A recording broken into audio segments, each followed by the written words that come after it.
మూడో రోజు జరిగిన వినియోగదారుల సమావేశం నాకు విచ్చేసిన పెద్దలందరికీ కృతజ్ఞతలు తెలియజేసుకుంటూ రాష్ట్రంలో వినియోగదారులు మరింత సేవ చేసే కార్యక్రమాలు ముందు చేయాలని, యువత భాగస్వామ్యం చేయాలని ఆదపురెడ్డి గోవిందరావు కోరారు. చేయవలసిన అవసరం ప్రశ్నిస్తేనే ఉత్పత్తిదారుడు నాణ్యమైన వస్తువులను మీకు అందిస్తాడు. భారత యాత్ర రథసారథి సిపిఐ చైర్మన్ డాక్టర్ అనంత శర్మ ఈరోజు ఉదయం 11 గంటలకు అమరావతిలోని శ్రీ రామకృష్ణ హిందూ హైస్కూల్లో జరిగిన వినియోగదారుల అవగాహన సదస్సుకు డాక్టర్ అనంత శర్మ ముఖ్య అతిథిగా విచ్చేసి ప్రసంగిస్తూ యువత ఇటీవల కాలంలో ఎక్కువగా నూడిల్స్, పిజ్జా, బర్గర్, పానీపూరి వంటి ఆహార పదార్థాలను తీసుకోవడం వల్ల ఊబకాయం, గ్యాస్ట్రోఎంట్రాలజీతో బాధపడుతున్నారు.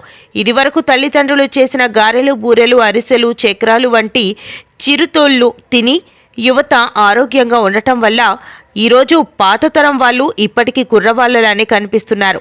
యువతను వినియోగదారుల ఉద్యమంలో భాగస్వామ్యులు చేయాలనే ఉద్దేశంతో భారత ప్రభుత్వంతో మాట్లాడి ఈ యాత్రను ప్రారంభించాం.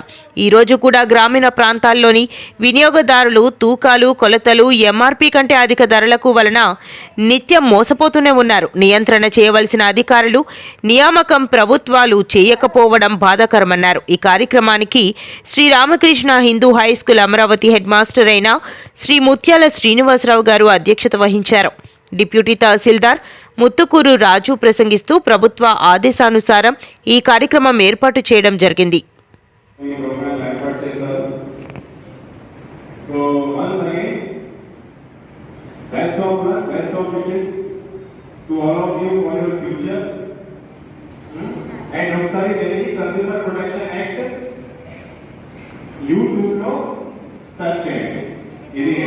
Okay? Okay, thank you very much.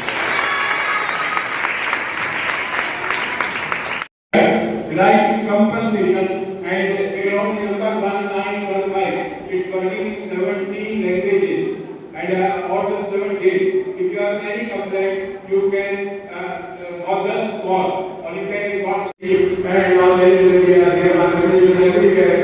I